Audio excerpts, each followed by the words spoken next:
Hey, Ty, it's Jerry. Can you hear me?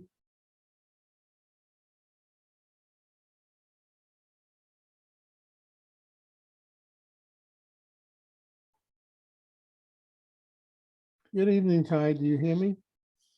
Hey Jerry, how are you? Okay, you hear me, I take it. I do. Yeah, sorry if you were talking. Okay, I was away from my computer for a that's minute. okay. You're entitled. All right. In fact, I think it would be nice if we could all get away from Yeah, our yeah, I computers. agree. I agree. Anyway, I just wanted to make sure my mic and my speaker are working, so I will Great. mute myself and turn off my video until we sort of get together. Okay, thanks, Jerry. Thank you.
Oh, I lost my keys. oh my God.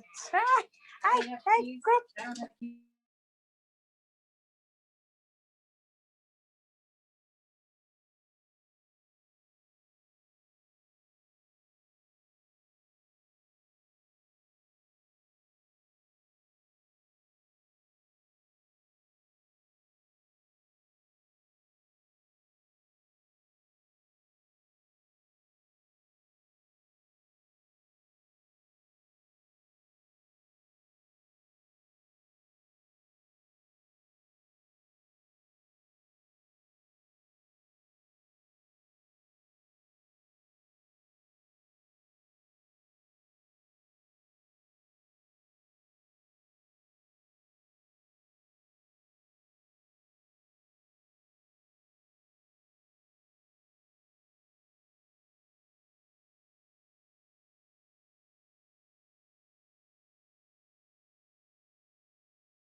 Good evening, Peter. Good evening. Good evening, Susan. Jerry. How are you?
Good evening.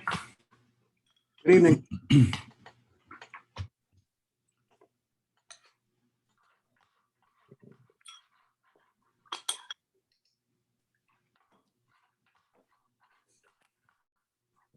Hey, Glenn, are you doing anything at the park tomorrow at 11 a.m.?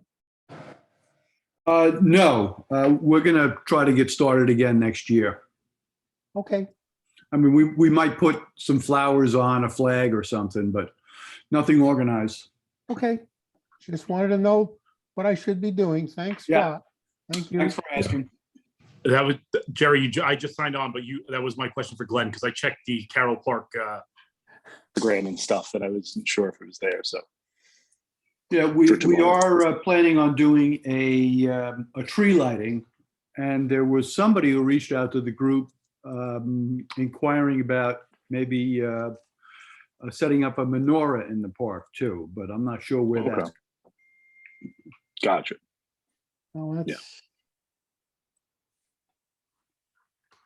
The menorah doesn't have to go up until what, the 28th, if it goes up at all, I think. I think it's the 28th. I don't know. Yes, I This, know nothing about those rules. Yeah, Hanukkah starts right early this year. November 28th. Okay. Yep, It's the Sunday after Thanksgiving. Yes.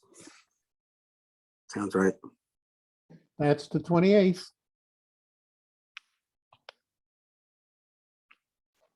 I think the 29th is the first day, so it gets lit the day before. Right, 28th. Sundown on the 28th, Sunday.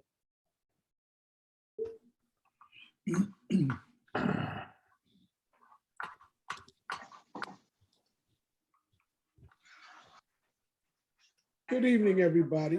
I just wanted to let you know that I spoke to Judge Laurier today, Ray, and he said hello to everybody.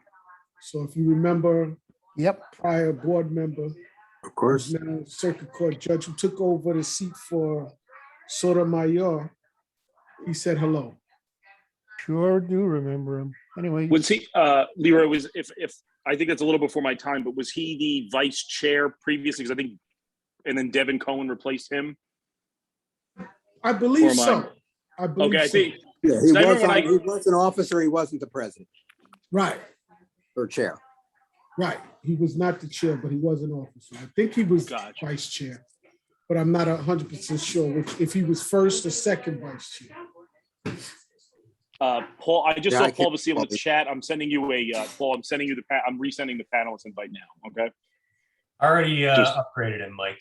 Oh, okay, thank Paul, you, you Ty. just have to accept the invitation to the panel. I'm a little surprised at how small those closets are. When I first opened the two of them, I thought it was gonna be awesome, but they're still just reaching, they don't connect. So I'm a little disappointed. Well, let's check out the old stack. I think you'll like it. Yeah, those are box springs. I like it. They're box. I like this. I'm here. Thank you.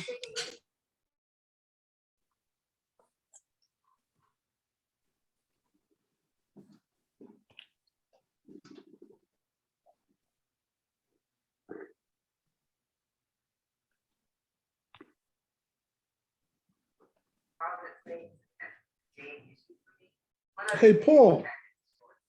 Yes, thank you. I'm here as panelist. Thank you. Hi, Leroy. Hey, do you know anybody in the BK7 sanitation? Well, we've contacted their garage for several illegal dumping issues, but we don't have any contact with them recently. I think they've changed some personnel recently. Okay, because the best thing to do, because I know they would want the street cleared so they can clean it. Yep, we've reached out to in particular with the RVs, and this one in Right. particular has no plates either, but they Right. say that the owner claimed it, so they can't touch it, which just complicates the issue, I guess. So we're trying to go through all the agencies. They all seem to have some logistical reason why these RVs can't be touched. And Right, it's but what I was but trying to we're- say is if sanitation would send us something at DOT saying that, can we make that street no parking or no standing, right. then they could do something, because then we could just change the signs. But Yes, yes. I see so what you're saying. if one of them agencies could send us something that says, please change the sign, I would think sanitation would want to, because they would want to clean the street. Yep, and I think also the other reason, Leroy, is it's on the block where Con Edison has their substation. Okay, So they do use it quite frequently, and it does get bottlenecked with the RVs blocking the road. right. And so it would be a safety issue for Con Ed to get their personnel in and out safely. So we will take that route next. Thank you. Okay, sure. Maureen is seeing big holiday shopping at Amazon. So now she's free to become Maureen the Mayor. Food is her love language, and she really loves her grandson.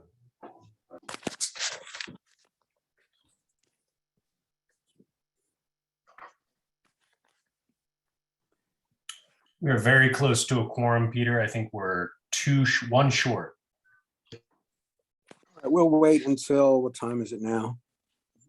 We'll wait until 6:40 at the earliest. I'll leave and come back.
Okay, we'll start in 3 or 4 minutes.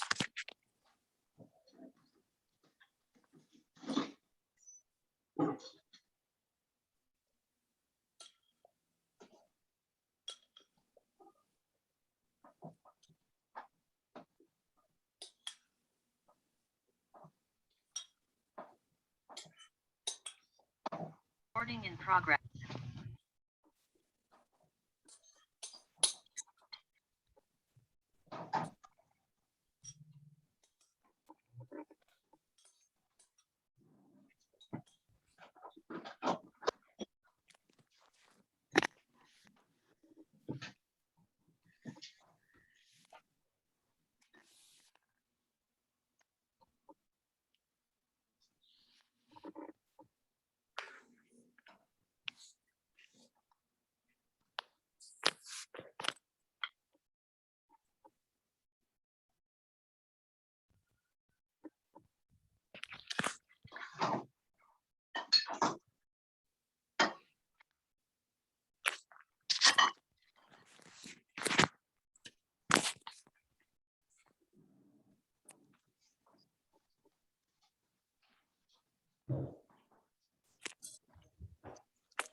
Recording in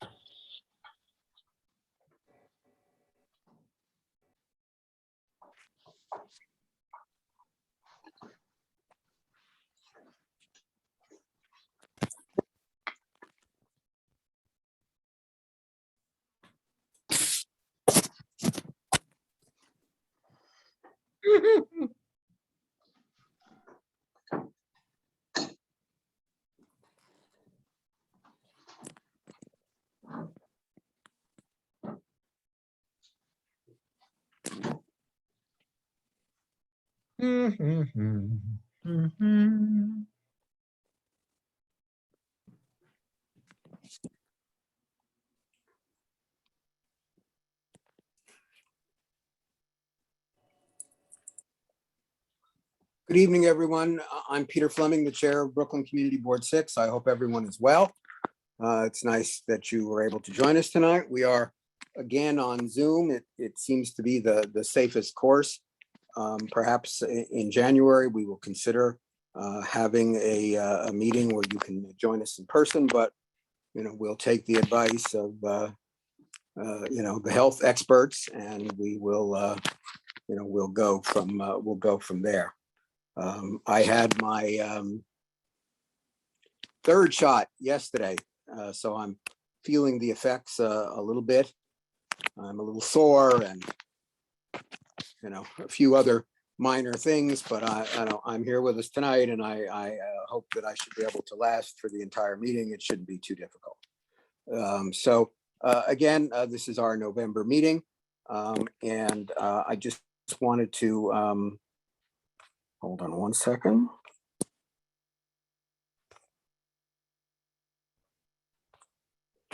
Okay, I just wanted to begin by thanking Mike and Ariel. They represented us this morning at City Hall at a news conference that Councilmember Lander and Councilmember Levin had about the Gowanus rezoning ahead of 2 committee votes that took place this morning. They have reached an agreement with the city that includes a number of the requests we made. It includes $200 million for a long overdue repairs to the NYCHA housing that is part of the Gowanus rezoning area. It includes money to handle combined sewer overload, includes money to repair the 4th Avenue sewers, and it also includes a task force that will have an oversight over the rezoning, and that will be housed within Community Board 6. So, we're really excited that so many of the things that were in our resolution were achieved, and we're really quite happy about that.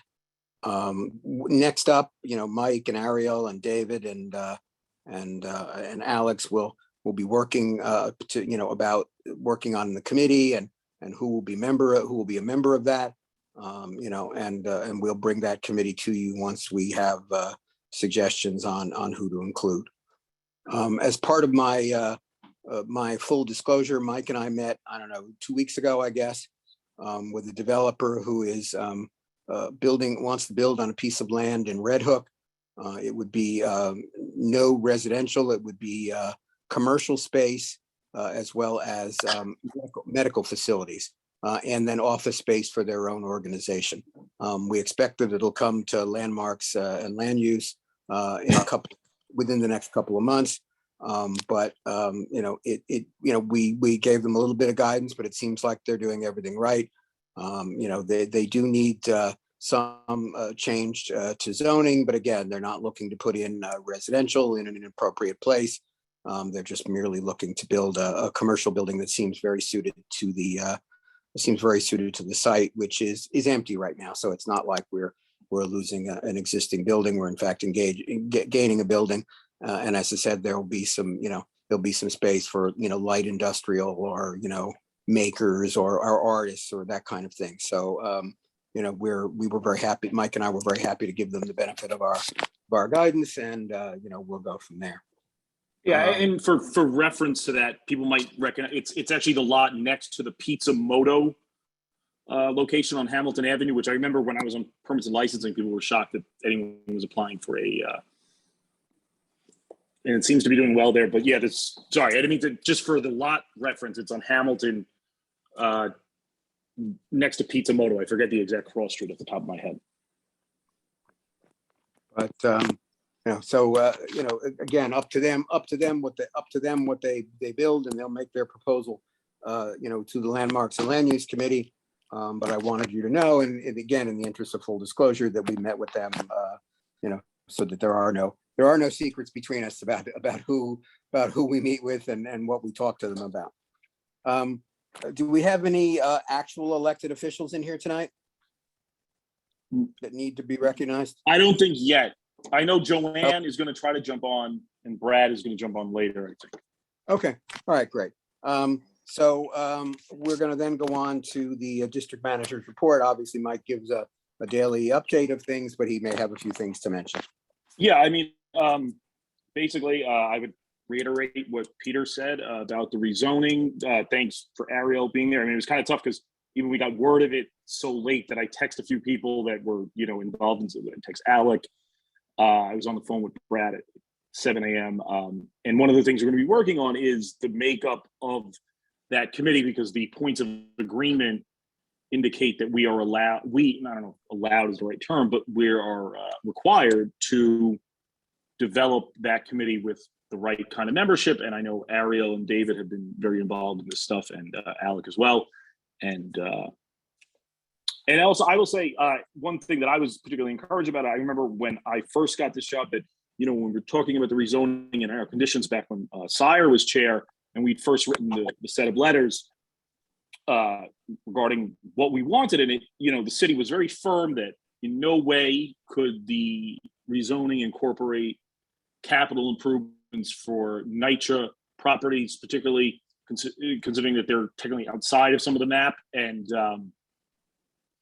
to go from that to 200 million, well, again, not perfect by any means, but I thought on that sense it was an encouraging day, and to have the Gowanus Neighborhood Coalition for Justice there as well. People, a group that is made up of people from NYCHA, the Gowanus Canal Conservancy, Fifth Avenue Committee, and various other groups. Again, I don't think they're all in total agreement all the time, but it was encouraging in that sense. Other than that, I would just give a brief heads up, something that I know people like when I mention in my emails. Tomorrow, Veterans Day, is the alternate side parking, suspended meters you still have to pay. And I had asked Glenn earlier, actually, but there is not a event at Carroll Park tomorrow, but I know they're going to try to get back into that. And for anyone that wants more, to hear from me more and in the written form, feel free to sign up for my emails, my daily newsletter, by sending me an email, mike@bkcb6.org, or you can text BKCB6 to 22828. And that's it. So Peter, actually, the election report, Jason just texted me saying he's not going to be able to. Yeah, I noticed it. I noticed he wasn't on. Yeah, he just texted me. So, and I had been receiving, do you want me to go for it on that? So, because Take Okay, that. so for their final year, we have nominations for our current slate. I think we got 31 nominations for the current slate of Peter Fleming for their final, because we have 4 one-year terms. Peter Fleming as chair, vice chair Eric McClure, second vice chair Jerry Armour, board secretary Karen Broughton, and treasurer Tom Miskell. We've not received any other nominations. If we don't hear any, they will be appointed for their final term in that office. I believe people are allowed to nominate from the floor at this point. If Yeah. The year, the month prior, we accepted electronically or what have you. So if there's anybody that wishes to be recognized, please raise your hand. Okay. Although I did already get interest in the Gowanus committee, so that's encouraging. There you go. All right, so hearing none, we will close the nominations, and it will not be necessary for us to have an election in December. The current slate of officers is reelected for their 4th and final term. Thank you, everyone. Just get back to the agenda. So the next is economic waterfront development. Rick, we have our budget priorities for the coming year. Remember to unmute, Rick. Terrific. Hello, everybody. Thank you. So this is the fun part of the year. I know, well, actually, Ty, why don't you? Rick, do you want to let me jump in here? Yep, go ahead. Sorry, everyone. I just want to contextualize this because this is something that we really only vote on once a year. So I just want to say a few things before we get going on it.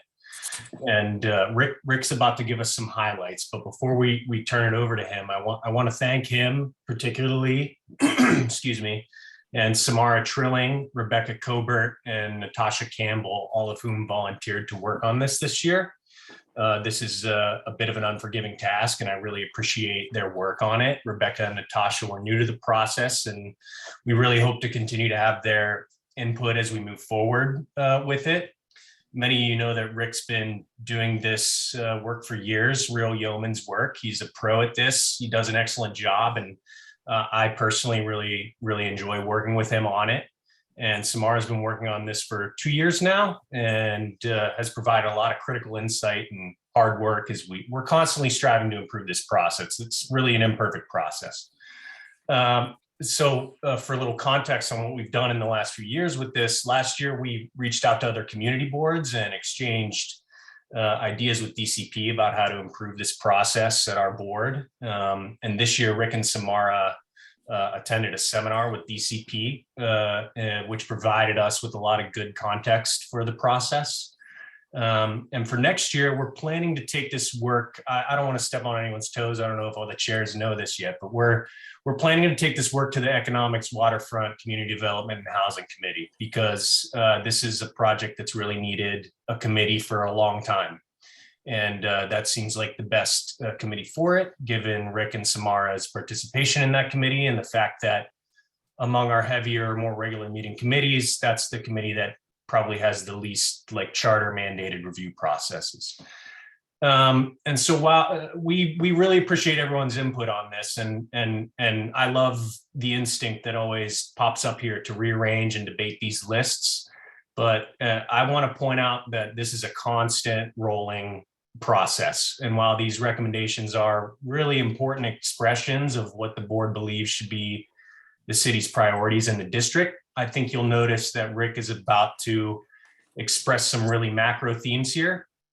So with that in mind, I want to say that the best time to get into the more micro debates about where things are ranked or what should be removed or how we might be able to find leverage to get this or that funded is really after the new year and at the committee level, as we begin the process of fully reviewing this work again and heading towards our fiscal year 2024 recommendations. I'm sure everyone's waiting with bated breath for that.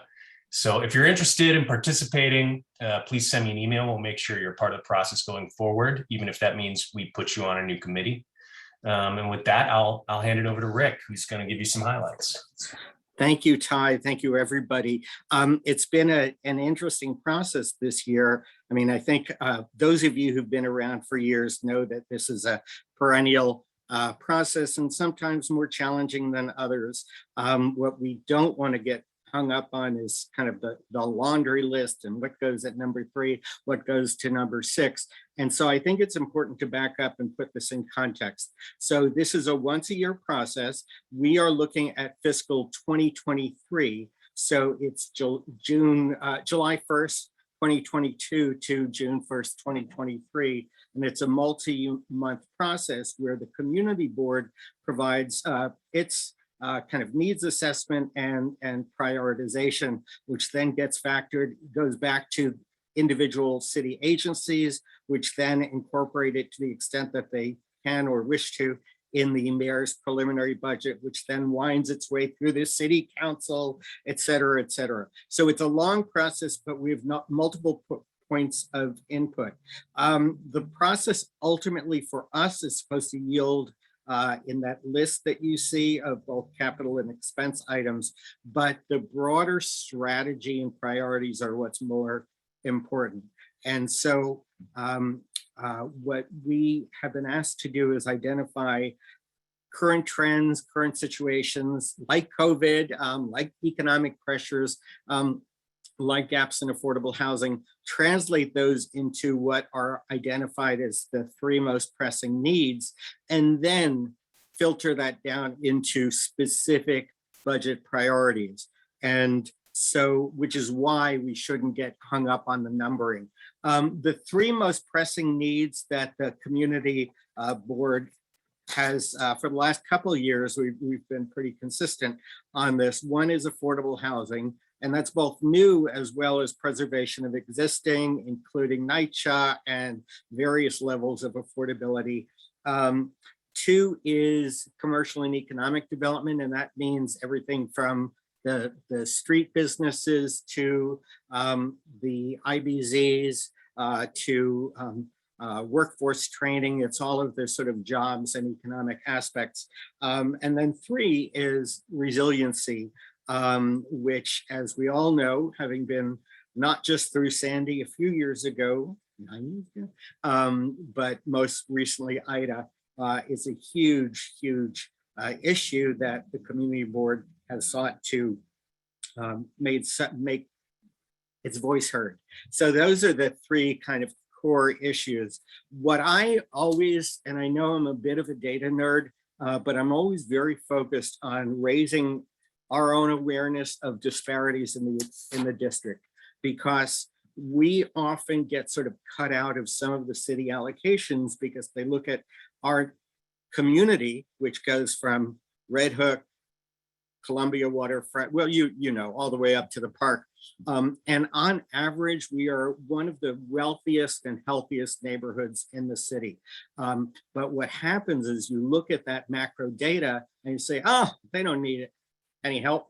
But if you zoom into particular neighborhoods that are beyond what the city sort of normally classifies, you're going to see tremendous disparities. And the imperative on us as a community board is to be cognizant of those. So, you know, while city median income is like 62,000 household income, and our district is about 127,000, it ranges from in Red Hook, 28,000, and Red Hook houses about 13,000, to Park Slope at 150 and Carroll Gardens, Cobble Hill at 172. So you've got this massive spectrum.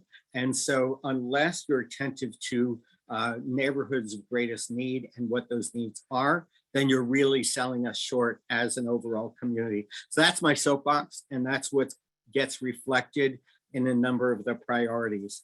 So the list that you have reflects trends like COVID, again, health and economic. It reflects the Gowanus rezoning and some of the issues that were raised there, and a broad range of, again, as I pointed out, disparities. But it also then deals with issues that are district-wide, be it around street safety and transit to parks. And so it really is trying to be inclusive of broad needs. I'll raise just a few highlighted items. I'm not going to read to you the 61 or so items that are in there. But just to flag, so for example, we've talked for years about accessibility and an elevator at the Smith and 9th Street station, which is the highest subway station, I think, in the world. Other people know that. It's certainly in the country, but it's never been accessible through an elevator. This year, there's an even greater imperative because there will be new senior housing, obviously built over many years at Gowanus Green.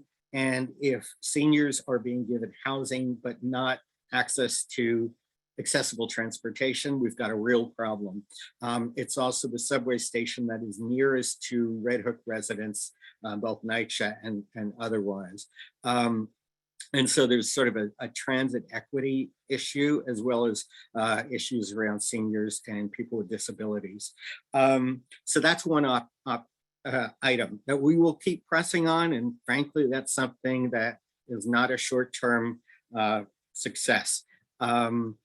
Also on the expense side, we have raised, just to reinforce the importance of the Gowanus Oversight Task Force. Not that it's necessarily paid through this process, but it's a point of advocacy for us to be very clear that this is important to the community board as an entity. Other things that you'll see are numerous workforce programs as well as facilities.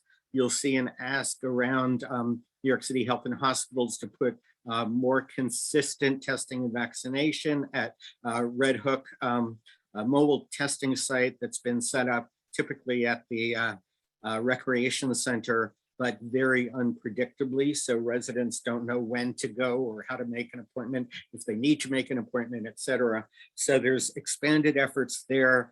We also put an effort to focus on a couple of childcare issues for two reasons. One, we have always had insufficient number of facilities that accept vouchers. We've always had insufficient vouchers and waiting lists. And two, in the context of the Gowanus, the EIS had a particular point that the new development will mean exceeding the capacity of childcare facilities in the district. And while again, that's a long-term issue, planning has to happen now. I don't even know that that was necessarily brought up in the points of agreement. Other people who know that better would know that, but it's something that I think if we care about childcare in the district more broadly, that's something that we need to be public about.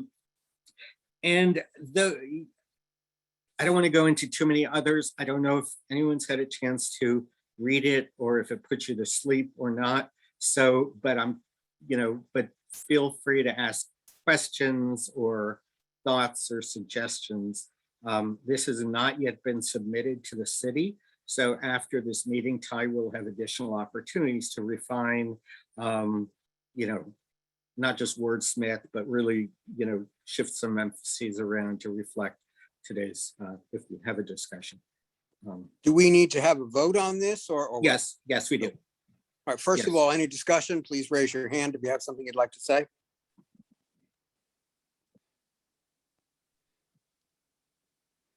Anyone?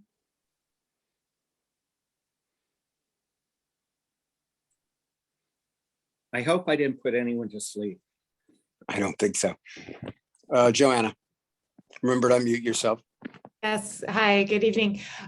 Curious if the committee gave any thought to places where NYPD budget asks could be transferred to other community service providers. Well, sorry, go ahead. Yeah, that's just, Go ahead. part of the conversation. So just curious if you guys considered that.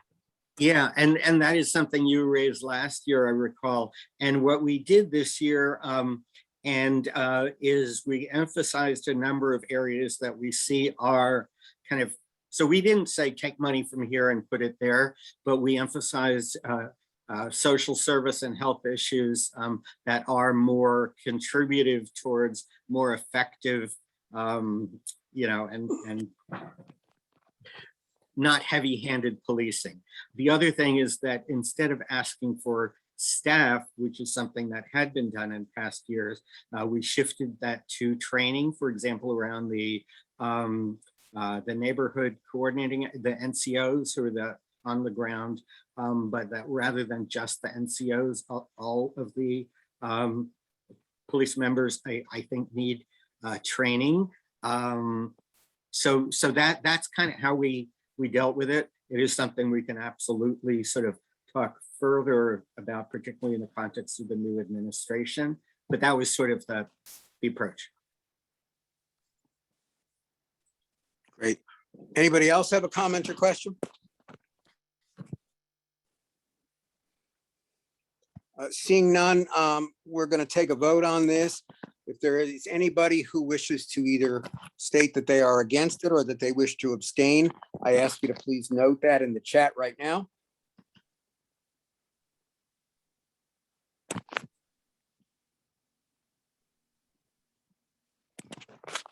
don't see any, so we're going to presume that it's passed unanimously. Thank you very much, Rick and Ty, for all the work you've done on this. I know it's a monumental task, and in some ways almost, thankless, but every year we seem to get at least one or two things off our list.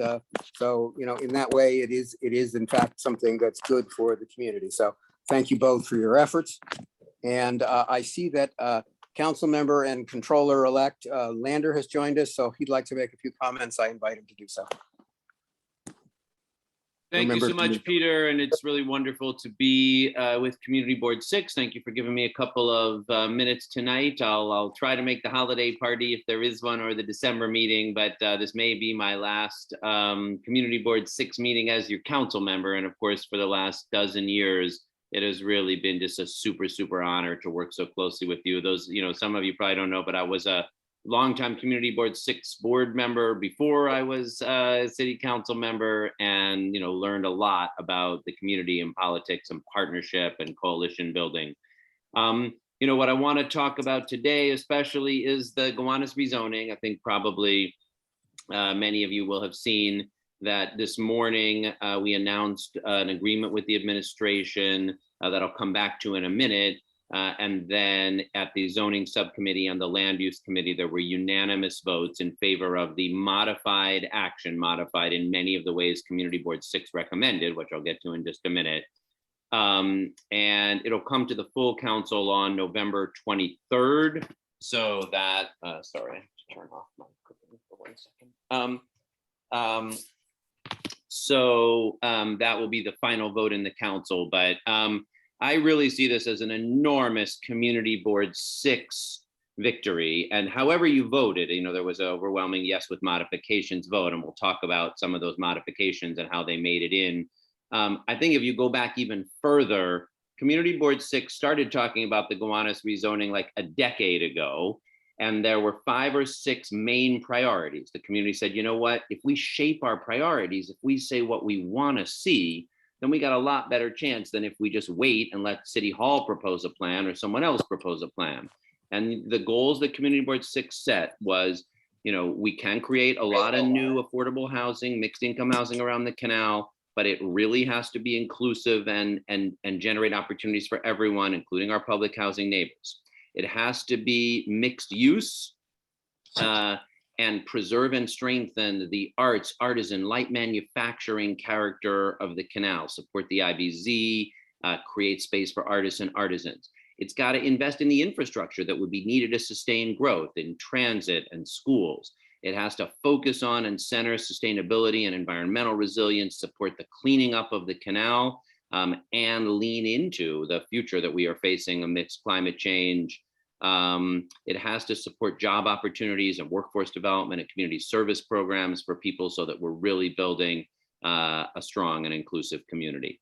And then through lots and lots and lots and lots and lots and lots of years of planning and engagement, first through the community board's response to the Bloomberg effort to rezone, then through Bridging Gowanus, then through deep engagement with the working groups that were set up through Community Board 6 in partnership with city planning, and then once the ULURP started. And boy, the public hearing that you guys held at the Old Stone House indoors and outdoors, online and offline. It was really one of the most remarkable things. You know, land use and planning and real estate development debates are amongst the most contentious thing in New York City. That's no secret. People have a really strong feelings. People have a lot of fears. People believe developers always get over. People believe people are going to be displaced. People believe the affordable housing isn't going to be real. People believe the commitments aren't going to be kept, and all of those things with good reason. So I think all of those things come from watching lots and lots and lots of history in New York City. Now, rather than say, you know, we can't get there, we can't get it done, that doubt, you know, there's like, on the one hand, we got all these doubts. On the other hand, the status quo, we know the problems there. We're going to just only build market rate and luxury housing. We're going to just only build market rate and luxury uses. But we aren't going to get the mixed income, mixed use, sustainable future we need unless we make a plan. And you guys like leaned forward into it and said, let's try to see if we can do that. Have those hard conversations, put that debate out there, give every single person an opportunity in that to weigh in, those that agree, those that disagree. Then you shaped a really powerful, detailed resolution, yes, with modifications. And I told you then, and Councilmember Levin told you then, we're not just going to hear the yes part, we're going to hear the modifications part. And I will take your recommendation, the Community Board 6 recommendation, as marching orders. I like the background music, so whoever's playing that, maybe turn it down a little bit so I could be over it, but I don't mind it as a soundtrack. Those modifications, I will take them as marching orders when we get to, all right, now I'm having a hard time actually continuing over that. Whoever's music that is, can we do the dance party in a minute?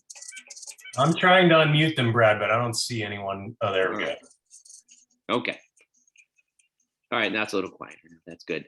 So Steve and I took those marching orders and said, we have to win those modifications. And I will tell you that today there's a 21-page points of agreement document with the City Hall that really reflects just very deeply the recommendations that you guys made. And I'll just do top lines because you will get you the copies of the points of agreement. But that is, first and foremost, the resources that the NYCHA public housing developments must have. $200 million, every single unit, all 1,662 units at Gowanus and Wyckoff will receive a comprehensive interior modernization, new kitchens, new baths, new plumbing, new electrical, floors, lighting, fixtures. First time in a rezoning, anything close to that has been done, estimated at $200 million, deep engagement with NYCHA residents at every step of the process. Significant commitments to CSO reductions to guarantee that new development as a result of the rezoning will not add CSO pollution to the canal. Gowanus Canal Conservancy developed requirements for more monitoring, which the city at first said it couldn't do, but then did. A commitment on a cloudburst study, what we used to call the hydrology study. The new stormwater rule will be in place before any new development takes place to make sure no pollution goes into the canal. That's what the monitoring will catch. One great new investment that we just got is a big investment to address 4th Avenue flooding, $170 million investment in new sewers along 3rd Avenue, 4th Avenue, 7th Street, out to the 19th Street pumping station, and a overhaul of the 19th Street pumping station, which will mean that up through a 5-year flood, which is, we shouldn't have that flooding. I mean, that's project is going to take a few years to build, but significant flooding improvements. I'm not going to go on and on and on, but $15 million for the Pacific Street Library renovation, $10 million for Old Stone House accessibility, a great investment in public housing, which is called the Mayor's Action Plan for Neighborhood Safety, which is a $2 million a year program investment in summer youth jobs and job training and mediation.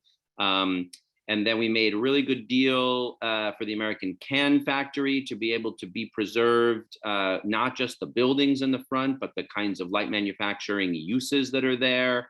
Arts Gowanus, built on the Gowanus mixed zoning that was in the plan, thanks to your work, and got 10 developers to sign a binding community benefits agreement to generate about 30,000 square feet, which is going to translate into 150 affordable artist studios to make sure we preserve and strengthen the creative and arts character of Gowanus. Those will rent at about half the market price, $20 a square foot is what they would be in today's terms. Let me stop there. I'm glad to answer questions. Oh, finally, the last thing I'll say is, one big thing that this board said and that the Gowanus Neighborhood Coalition for Justice also said is, look, we got here through extraordinary collaboration and engagement. We have to keep that going. These commitments are being made, and that's great, but making sure they're kept is going to take the same coalitional spirit. So we have to have a regular meeting, Gowanus Oversight Task Force, that the city commits to send senior staff of its agencies to. That includes the community board, the elected officials, and other, the public housing resident leaders and other neighborhood group leaders. Public meetings, at least quarterly, with an independent facilitator to make sure everybody feels like their voices are heard and at the table, because there's going to be a lot of work to do to make sure all these commitments being made are commitments kept. Lots more in the document, which if Mike hasn't already sent around to you, I'll make sure we send to you tomorrow. I will stop there and take any questions, except to say that just like this really comes from deep public engagement and collaboration. I just don't know how else to say how grateful I am for that. These things are usually pretty contentious, and not that this didn't have a lot of debate, but instead of being a shrill thing between like developers or City Hall are trying to ram it down our throats and we're just saying, screw you, we said, let's try to roll up our sleeves and figure out how to solve problems and make it possible to have a more inclusive and sustainable neighborhood and get the neighborhood's needs met. And wherever people land on this project, as a result of all that work, this is, really it's the best rezoning, I think, in the history of rezoning, certainly of the de Blasio administration. If you care about affordable housing, if you care about public housing, if you care about sustainability and canal cleanup, if you care about keeping the neighborhood creative and mixed use, all of those things got massively better because of the work and engagement that this board and other neighborhood partners did. And I feel really grateful about it. So I'll stop there and take any questions there's time for, but I am going to go back to cutting onions at the same time. Right. Thank you, Brad. We certainly appreciate all of your efforts. I see Bob Levine has a question. Yes, I don't know if you heard before you started talking that Rick was going over the budget and made note that we asked for the Smith 9th Street station to be accessible. And we've been asking that for years. And at times we've been told it's just impossible to do, given the idea that we're going to have a lot more seniors 2 blocks from there or whatever, right near there at Gowanus Green. Can you give us an update maybe on possibly getting that done? Is it possible to even do?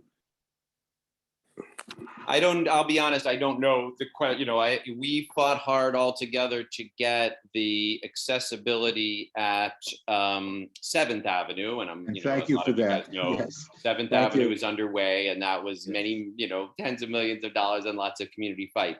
This rezoning does contain on the places that are being upzoned a transit bonus and easement. So it is going to make it possible for us to get elevators at Union Street over time.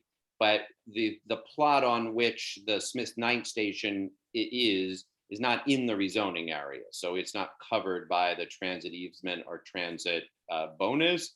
So what it would take, how much it would cost, what the feasibility is, and where the resources would come from for Smith 9th accessibility is a great, excellent challenge for my successor and to take up. And I'd certainly be an ally in that fight, but it is not covered in this rezoning. And I don't know, we didn't ask for it wasn't one of the things that we pushed here. Eric, try to keep your questions brief because we don't have time for everybody to ask questions. But Eric, please go ahead. Thanks, Peter. And it's really not a question. It's just congratulations to my colleagues on the community board for their input into the rezoning process and how it all turned out. And especially congratulations to you, Brad, for this being your legacy. I know you spent more than half of your term working on the Gowanus rezoning, and you really managed, you and your team on your staff managed to secure some really tremendously meaningful wins for the community in this. So congrats. Thank you. Leroy, and then Jerry, and then we're gonna have to move on. Unmute. Leroy.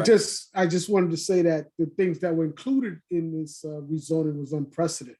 But the one thing I do want to say, and I want to say it at this point up front, is that especially when it comes to Gowanus and Wyckoff houses, the whole aspect of the developments need refurbishing and updating. But the one thing that always gets lost after they start spending money is the individual apartments. And I think we have to really stay on top of that so individual apartments can be updated, because they tend to leave those out when they start to talk about the development as a whole. They fix the roofs, they fix the facet, they fix the outside, the grounds, but then the individual apartments kind of get weaned on the wayside. So I don't want to let that go. No, 100%. And that is what you said and other people on this board said and residents said. And that's why every penny of the $200 million commitment we got is for individual interior apartments. Like, that's what this win is. There's other work to do. They're working for state money on elevators, and there's going to be other work. But this $200 million is exclusively for the interiors of every single one of the individual apartments to get a new kitchen, a new bathroom, and plumbing, electrical, lighting, floorboards, floors, like an interior full unit, rehab, a full modernization. That is what this win is all about. There are the community centers, which was a previous win, although it's still, going too slow. And so anyway, 100%. And residents made clear that was their top priority, and that's why it was Steve and my top priority. And that's what the commitment here is, as you'll see in the points of agreement. Last question, Jerry. Okay. First, let me congratulate you on your election as controller of New York City. I think that's a heck of a great step, and hopefully we will all benefit from you being in that position. And while I'm on congratulating you, I think today's agreement and vote by the Land Use Franchise Committee and the Land Use Committee is a great step for us. And thank you for the work that you and Councilman Levin put in on this 21-page agreement, which I can't wait to read. And one last thing, for those members of the community and the community board who fought hard against this, don't take it as a loss, because a lot of what you said got included in our conditions and made it in. We benefited from your arguing against it. So thank you for that, because you made it better. We made it better, but so did you. I really want to agree with.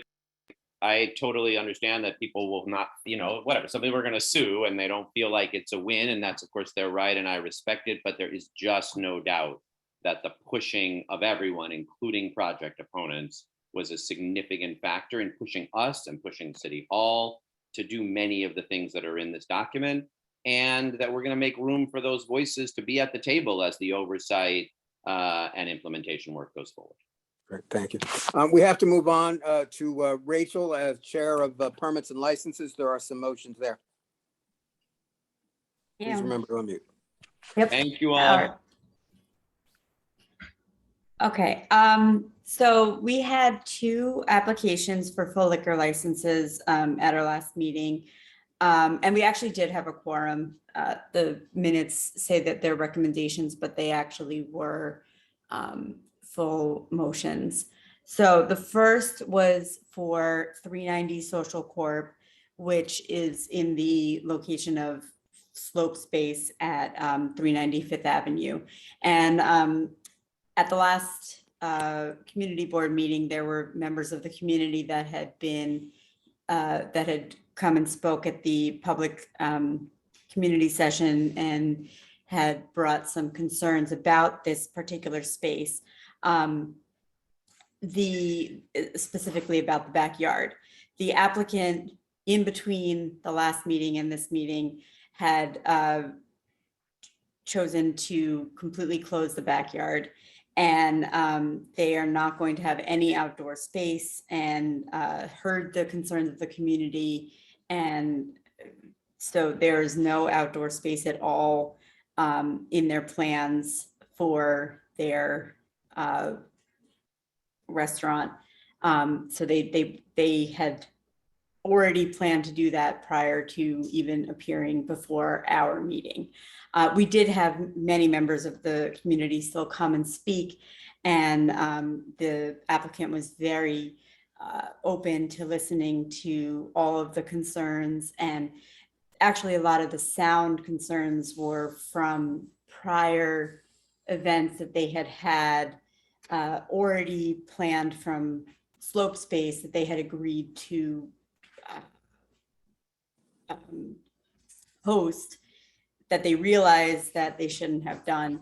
And they said they're not going to have any kind of events like that in the future.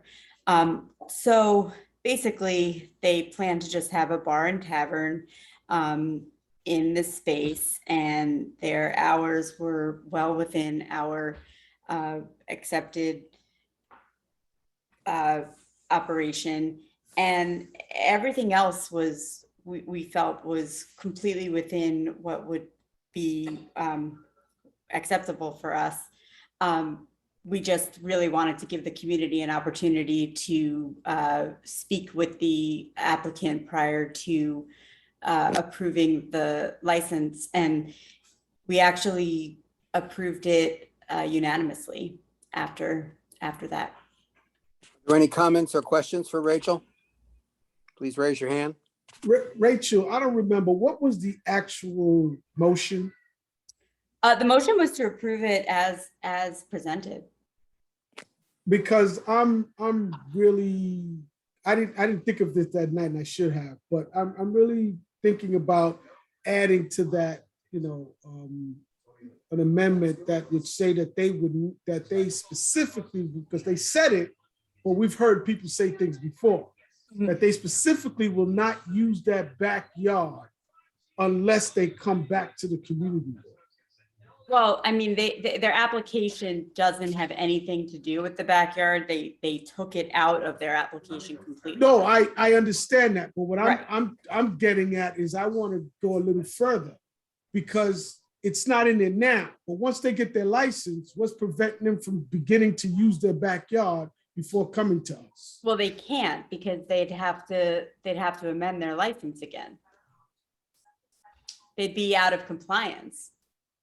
Only if they're serving alcohol out there. But they would be serving alcohol out there Well, if they.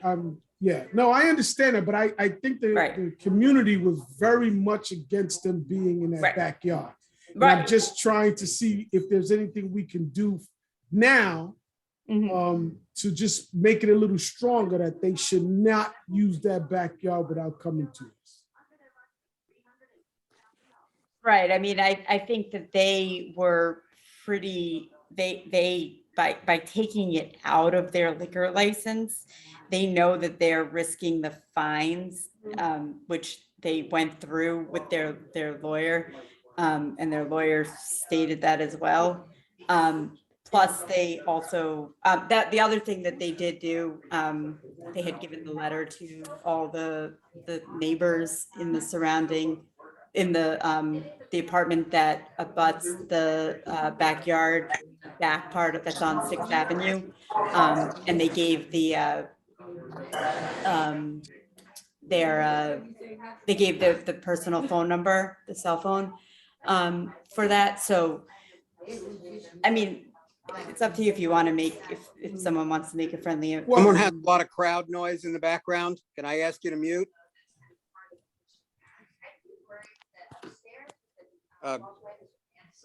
Leroy, do you want to make an amendment to that motion? Well, I'll let me hear what Glenn has to say, and then I'll see if that's where we want to go.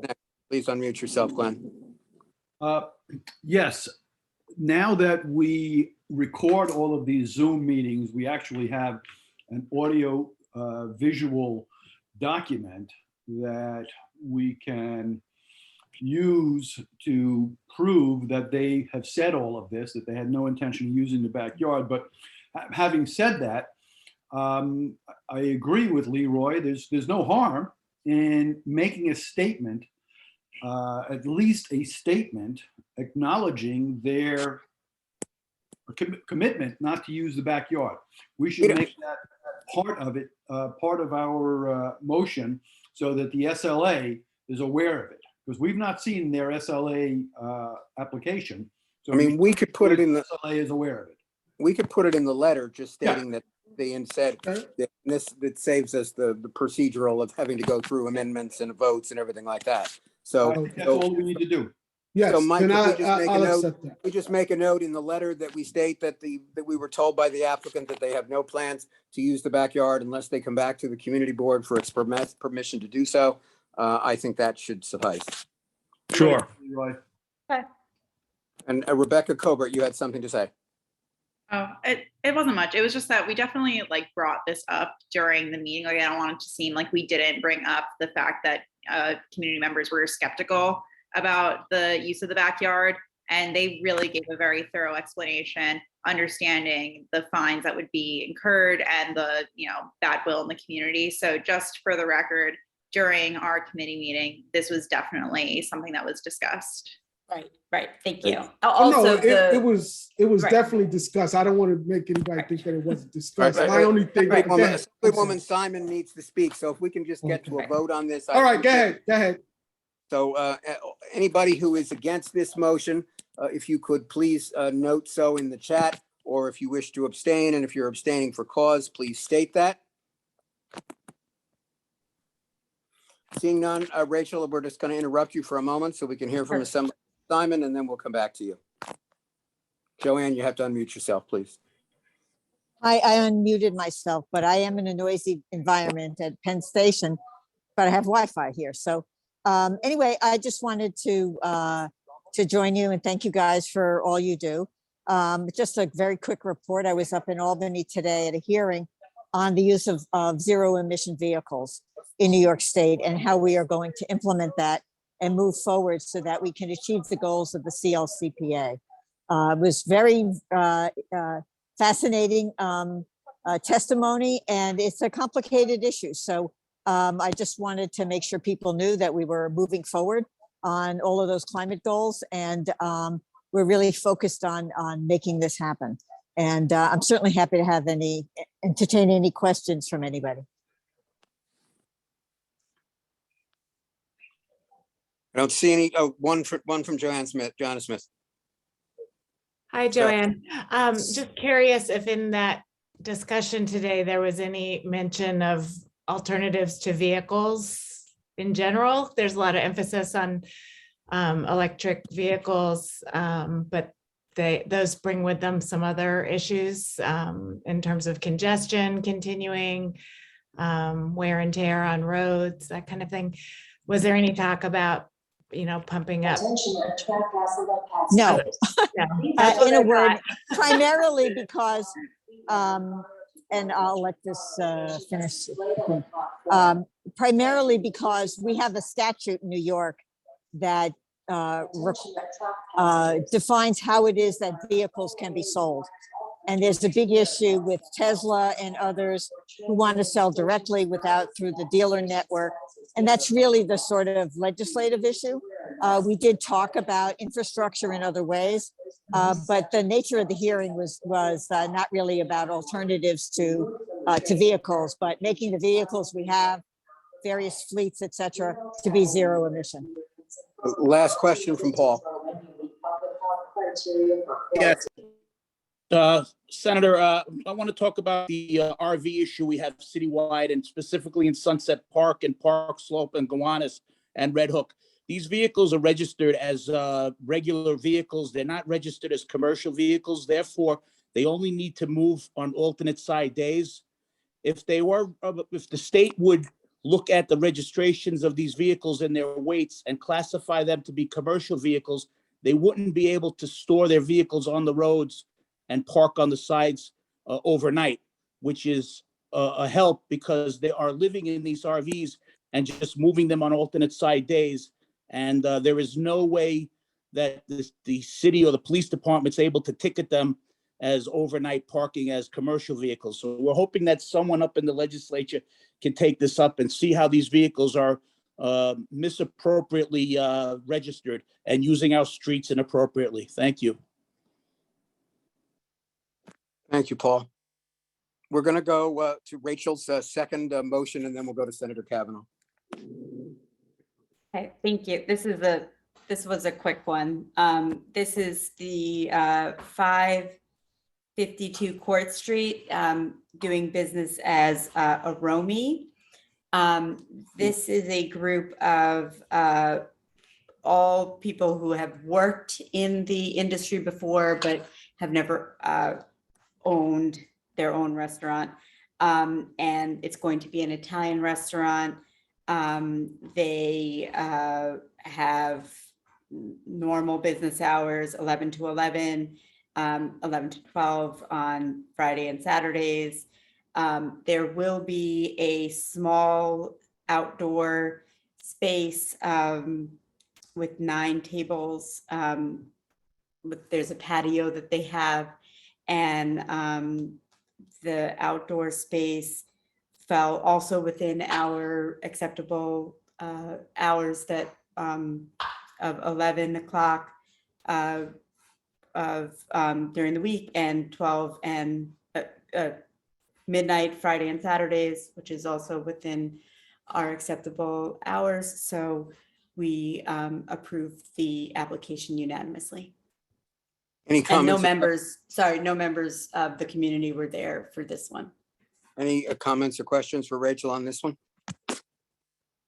Please raise your hand. Seeing none, we're going to take a vote. If anybody is against this or wishes to abstain for cause, please note that in the chat. Otherwise, we're going to record you as voting in favor.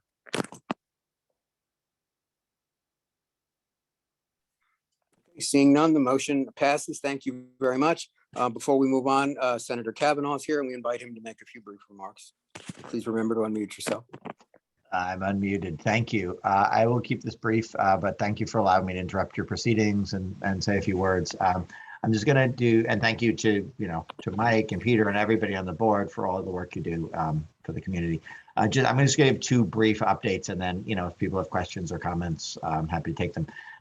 But first is a new legislative initiative. I'd actually introduced the bill late in the last session, but we're really teeing it up as something to move on in the coming session, which begins in January, and that is the All Electric Buildings Act.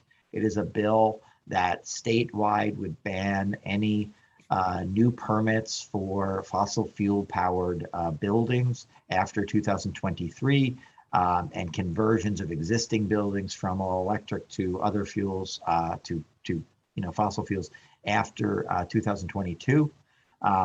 And there is an exception. The local permitting authority in New York, in the case of New York, the buildings department, would be able to make an exception when it can be demonstrated that there's no alternative, that all electric just is unfeasible for some reason.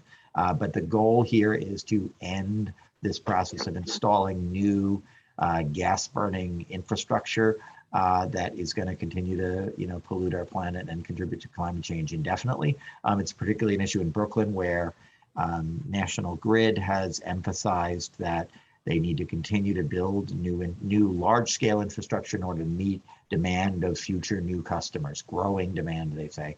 As long as we are growing demand to burn fossil fuels, we are moving in the wrong direction in a climate change process that is systematically destroying the habitability of the planet we live on, as we all know, and that's not hyperbole. So we're hoping to move that forth. We announced it to great fanfare with virtually every environmental organization in the state, including Sane Energy and some groups that have worked locally, but also the New York League of Conservation Voters and many others. And we're looking, as the chair of the Committee on Housing, Construction, and Community Development, it is pending in my committee, and I look forward to moving it in the new session. And Emily Gallagher, my fellow Brooklyn colleague, is the assembly sponsor.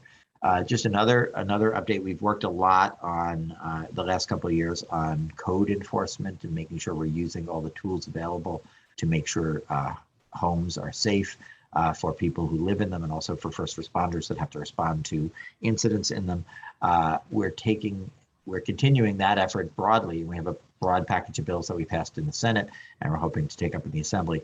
But we're also zeroing in on lead poisoning as a continuing hazard. So I'm having a hearing on November 30th jointly with Gustavo Rivera and the members of the Health Committee. So it's a housing and health hearing. It will be in Albany, but we take written testimony, and we are trying to really come up with a series of solutions to finally address that which continues to be a problem in households across the state. So I think I know you have a busy agenda and it's the hour is late. So I think I'll stop there, but I'm happy obviously. I think we have one question from Hildegard. If you want to go ahead, Hildegard. Great. Sure, thank you. Mr. Kavanaugh, what will happen to the fuel cell initiatives that are being promulgated by Con Edison and National Grid? Fuel cells are very valuable as what we call distributed generation, and they're valuable where neighborhoods are trying to create microgrids, specifically neighborhoods like Gowanus and Red Hook that are very vulnerable to power outages in extreme weather. Right. And phosphoric acid fuel cells actually use natural gas. Their byproducts are water. So how will your desire to have exclusively electric buildings impact our ability to use distributed generation and alternative fuel cells in microgrids? So we need to get the storage and transmission and delivery technology right and get that clean as well.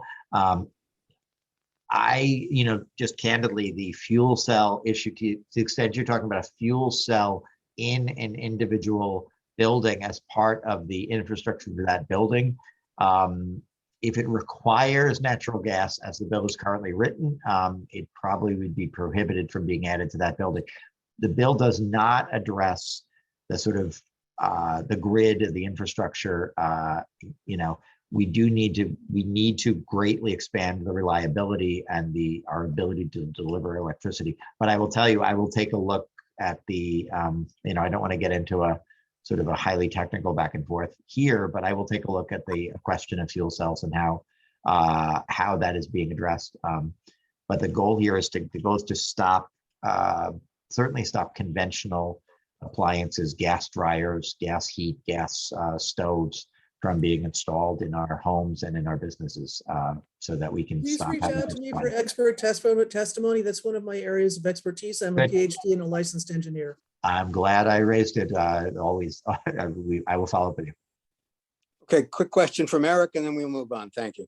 Great. Senator, just a quick question regarding the bill that you and Assemblymember Simon passed on the BQE automated weight enforcement. I'm wondering if you've gotten any feedback from the governor recently about her intent to sign that bill. Now, I will say, so I have been in touch with the governor's office. I've emphasized the significance of it in the governor's defense. She took over with 1,000 bills pending, and they are wading through them. The good news is all of this has to happen one way or the other by December 31st.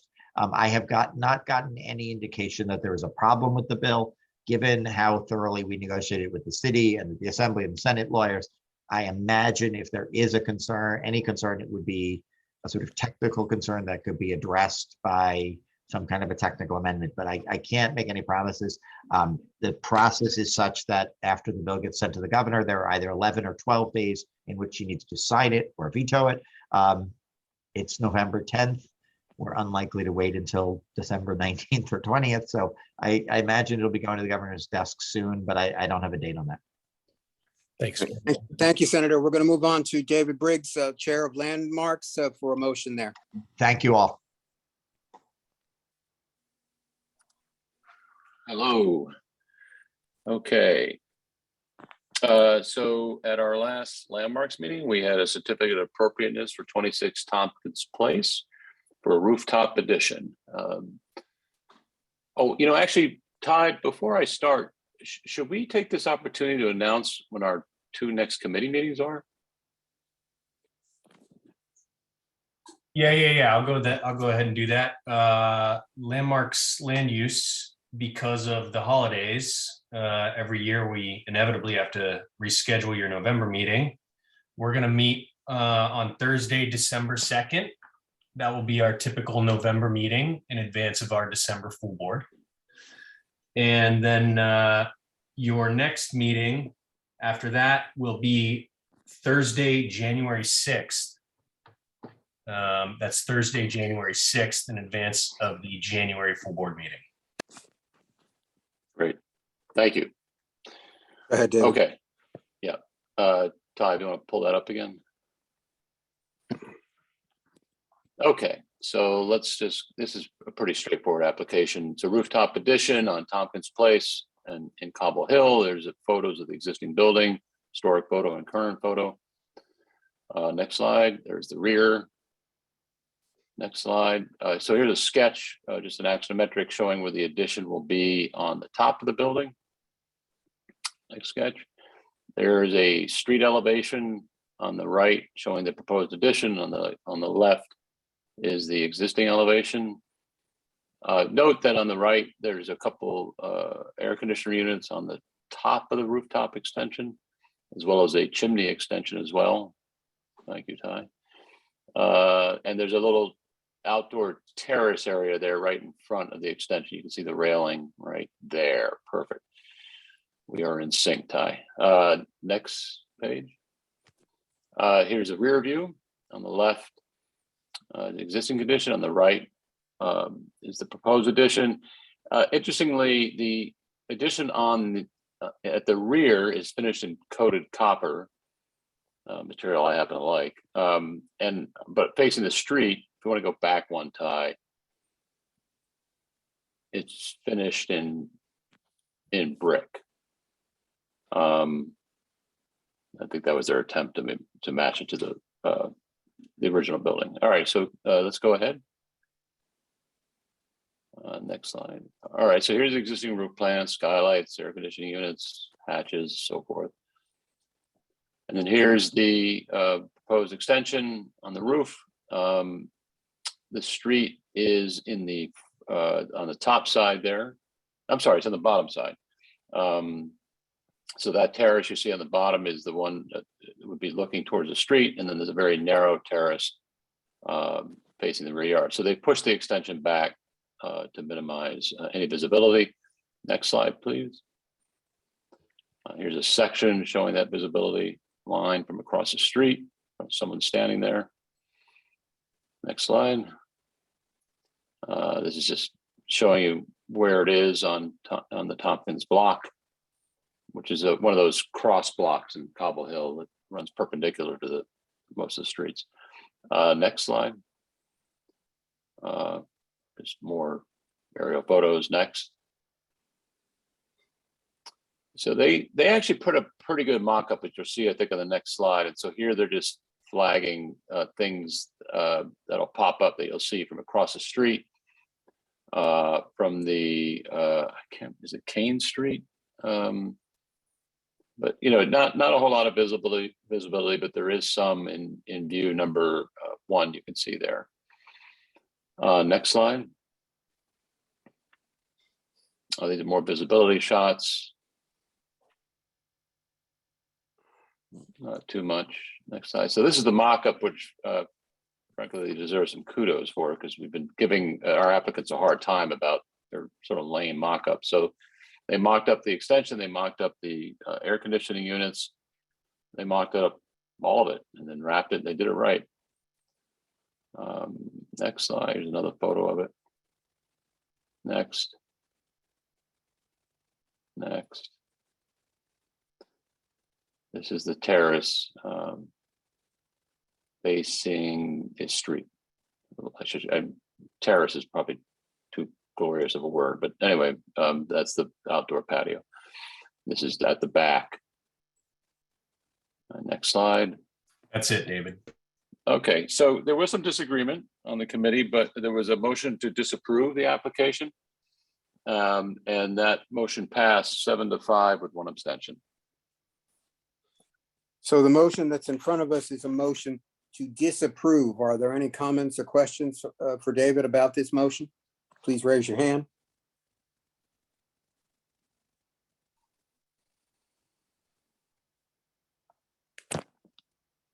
Ariel?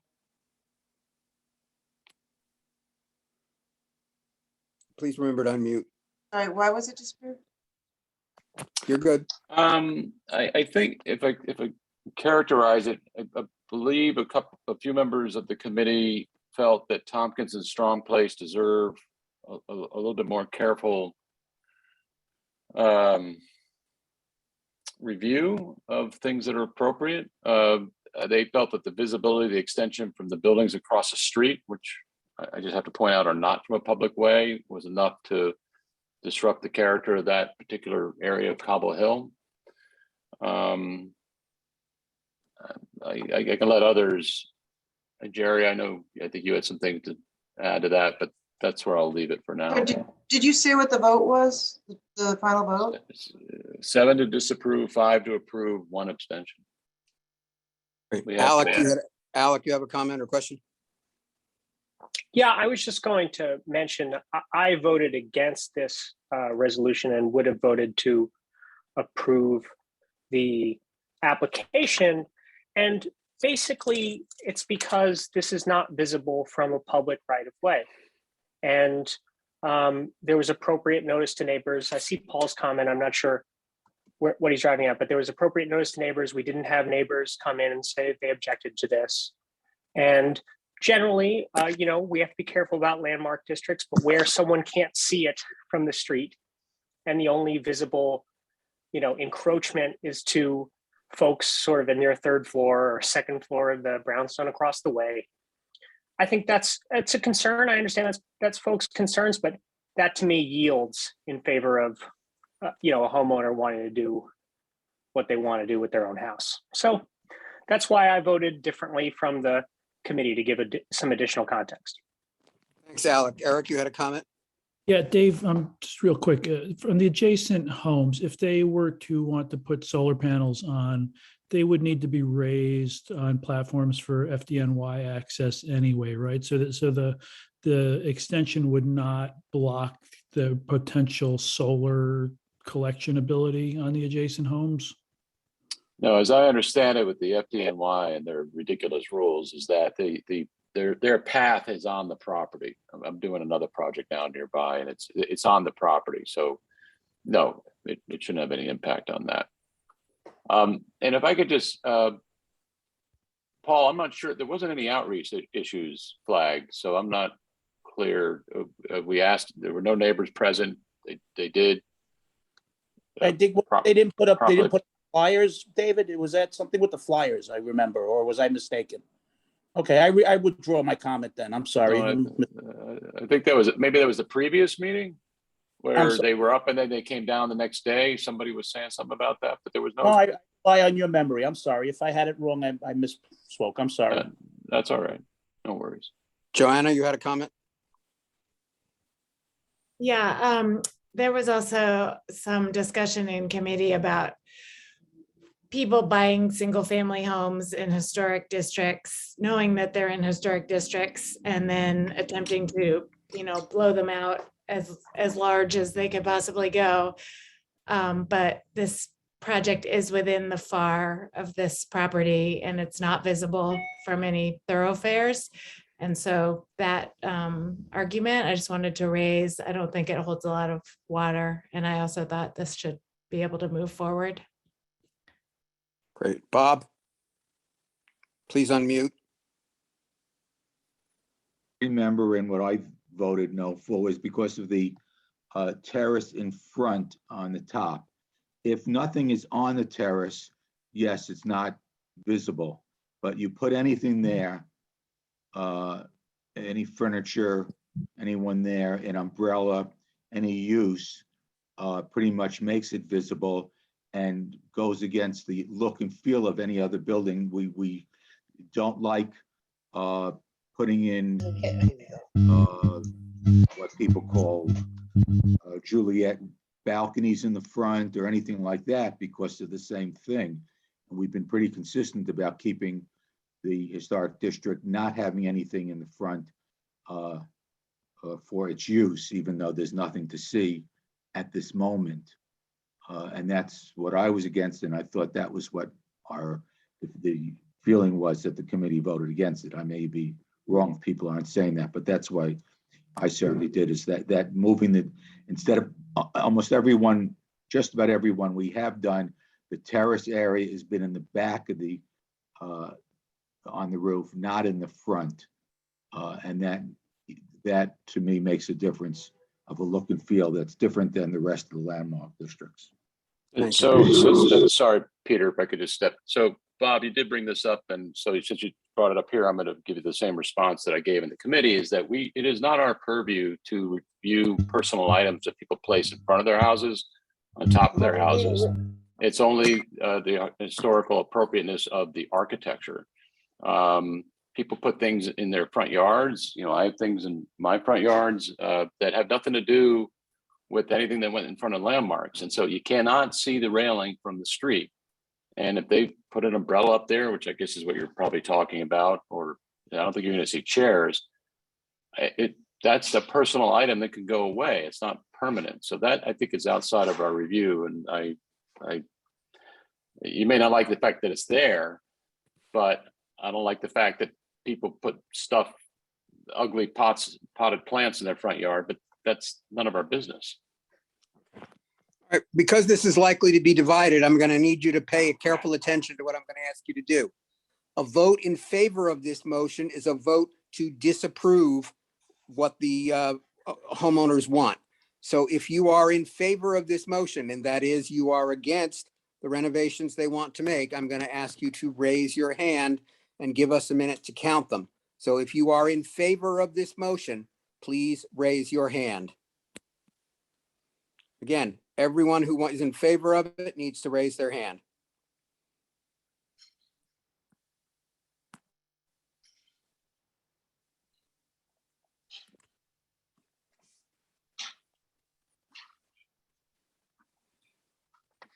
Okay, please, no, you need to raise you need to officially, you need to use the button that says raise your hand. I apologize for that.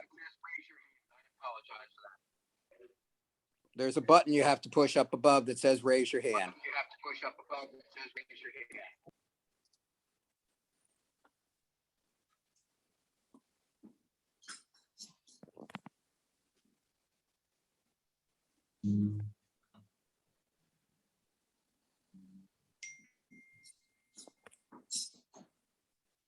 Looks like we have nine people in favor. Okay, ask those people to please put your hands down. Requires you to push a button. Okay, now if you are against this motion, that is that you think that the people should be allowed to do what they want to do, I ask you to raise your hand.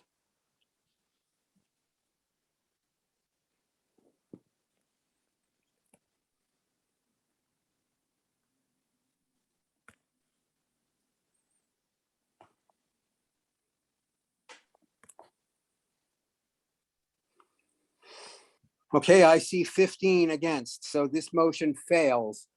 That means we have no motion, so we need a motion from the floor, please, to so that we can have a position on this piece of property.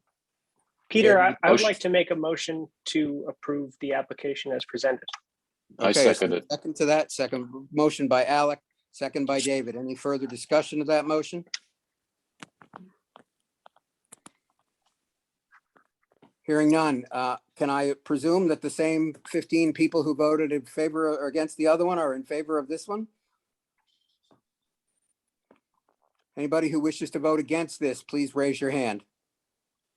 I'm sorry, if you wish to vote against it, raise your hand.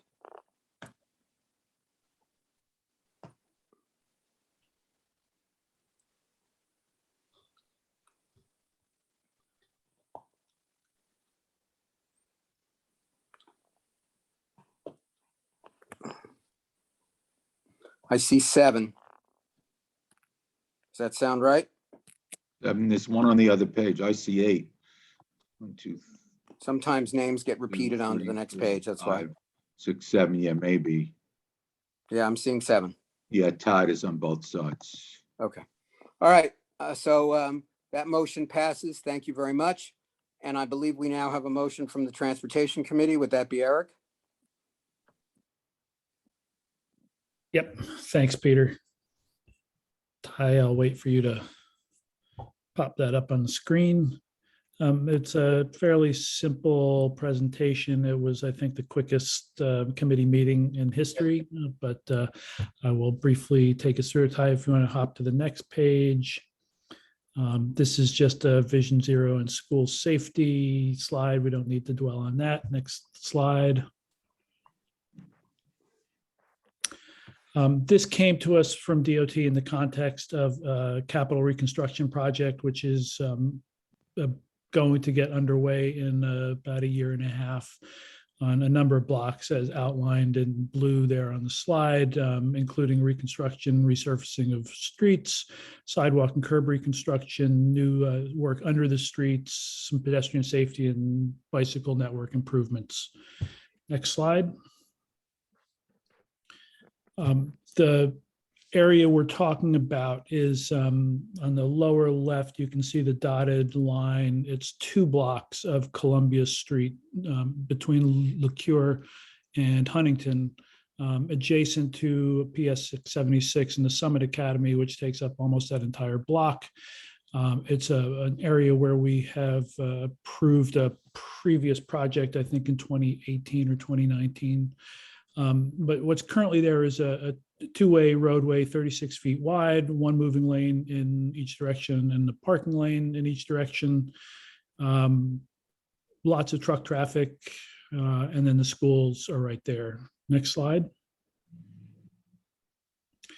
As I mentioned, the previous project in May of 2018 was to reclaim some excess street space. It's now planted, it's got planters and some protection, painted street mural intended to shorten crossings, especially for the school children around that area.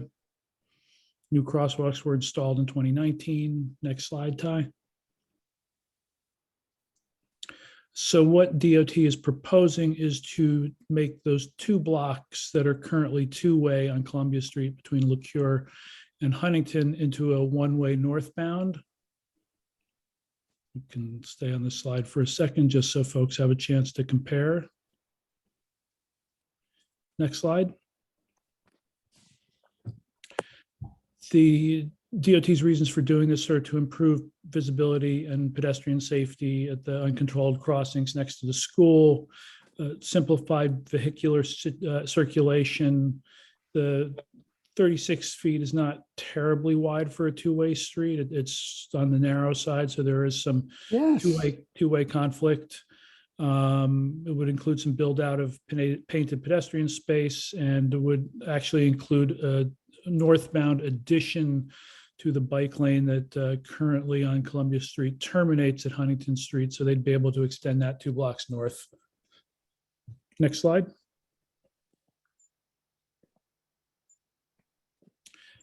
Similarly, on Hicks Street, the next block to the east, there's a 1-block segment of Hicks between LeCure and Nelson, which is a 30-foot wide 2-way street, very, very narrow for 2-way with 1 lane of parking.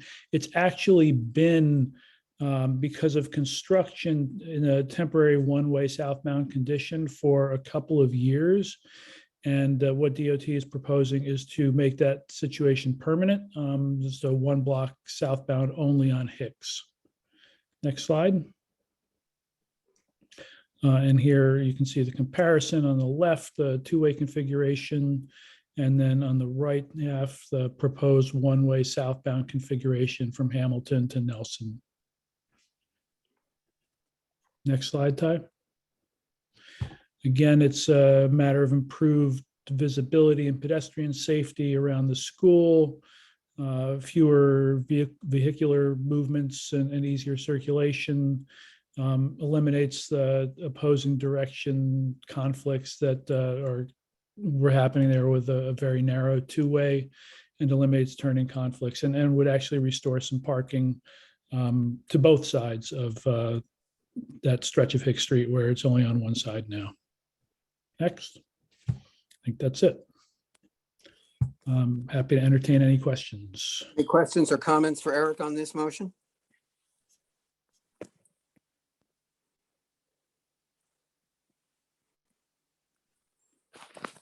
Seeing none, we're going to take a vote. If you are for any reason against this motion to change the street pattern along this area in Red Hook, please note so in the chat. Otherwise, we're going to presume that you are in favor of the motion. Seeing none, we're going to say that the motion passes unanimously.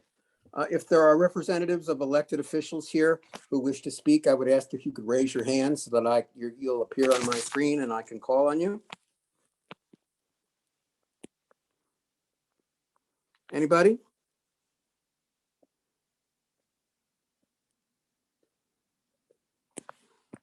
Again, it's an electronic thing. You have to, there's a button that says raise your hand. I see Donna Newton from Joanne Simon's office. So Donna, go ahead. Hi, everybody. I actually put my announcement in the chat. And if you haven't seen that, it's just that tomorrow is Veterans Day, and we wanted to thank everybody who has served our country and the families of those people who've served the country. We want to remind people about the free mammogram van that we are holding the event on December 3rd. And if you know someone who needs a mammogram, please have them give us a call, make an appointment. We have about, I think, probably 18 appointments left, and we would love to see the community take advantage of this opportunity. We're going to be collecting warm clothes and toys this holiday season. We don't have the full details yet of exactly the dates and everything, but we will get that to you as soon as we do. And I wanted to say that we have a lot of these recently released school admissions guides. So if you find you need one of these, and it spans from early learn all the way to specialized high schools, we have some in the office, and we'd love for you to swing by and pick them up. Happy to share them with the community. Thank you very much, and that's it. I see Patrick Kwan from the mayor's office. Patrick, please unmute yourself and go ahead. Hi, everyone. Hi, good evening. So I just want to introduce myself. I'm Patrick Kwan, Senior Advisor of Community Affairs in a Mayor's Community Affairs Unit. So I'm the new contact for CD6 and the Community Affairs Unit. By way of introduction, I'm a native New Yorker. Actually, I used to live in Park Slope and also in Cobble Hill, so I'm very much familiar with the neighborhood. So I look forward to being in touch with you. I'll make sure to share my contact info in the chat, and please reach out on any matters where I may be able to helpful with. I'll also just make a brief announcement that next Tuesday is City Hall in your borough in Brooklyn. It's a city resource fair that's coming up on Tuesday, November 16th. It's at the Madison Boys and Girls Club at the Navy Yard. So, you know, dozens of agencies will have tables there. The commissioners will be there. Senior staff will be there to help address any questions and concerns. It's a great opportunity to meet directly with senior staff, with commissioners. The mayor will also be there to have any questions you may have, quality of life, public health, safety, and much more to be there. We really hope to see you there next week. So it's next Tuesday, and I'll put all the info into the chat box. Thank you. Thank you. I see Dan Wiley from Nydia Velasquez's office. Please unmute yourself, Dan, and go ahead.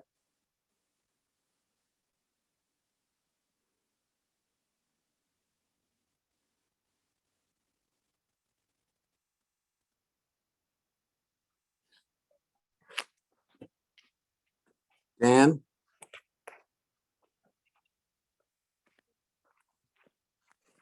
If you're speaking, Dan, we're not hearing you. Okay, I've just joined as panelist. So I'm here at the opening at White Box up in Spanish Harlem, representing Congresswoman Nydia Velasquez. And we held a town hall yesterday on flooding, which I have a recording of. We had over 100 people join, a lot of people from Community Board 6 area I saw. But in case you didn't catch it, I'll put it in the chat.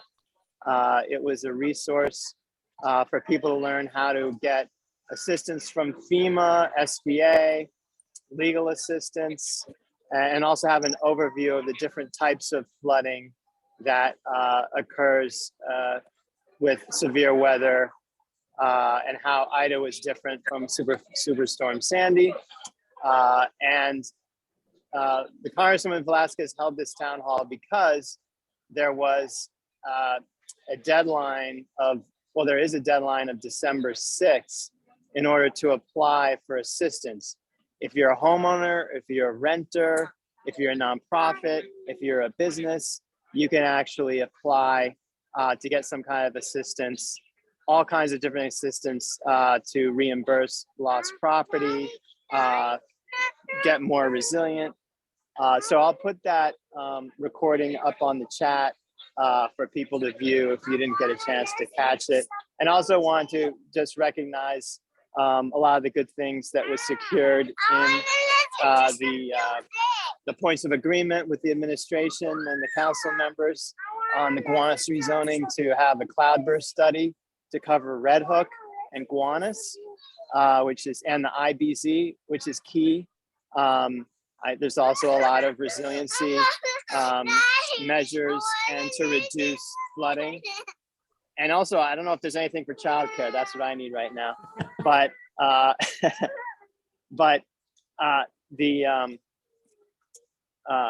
the thing secured in there, you know, is an important step for us to get more of the flood prevention that we need with this extreme weather. The Congresswoman, of course, is working on getting Build Back Better passed. She's part of the Progressive Caucus, but still trying to get the whole thing through with the moderates. And of course, we have the infrastructure bill that was just passed, and that has a lot in it for resiliency.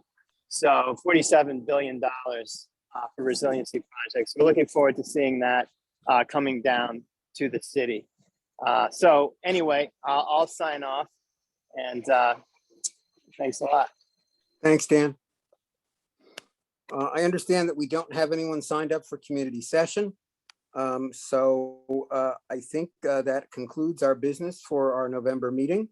I will entertain a motion to adjourn. So moved. Peter, just one thing Yeah. I want to thank, I just want to thank Angelica and Evan for helping out with the Zoom this month. So thank you. I always like to acknowledge that. Sorry, I didn't mean to interrupt you, Mr. Arm. No, that's all right. We appreciate it. That's okay. Thank you. All right, Putting this together, they should be thanked. we are adjourned. Thank you all for coming. We'll look forward to seeing you in December. Good night. Good night, Well, everybody. Good night. Good night, y'all. Have a blessed one, you guys. Putting this in the chat right now.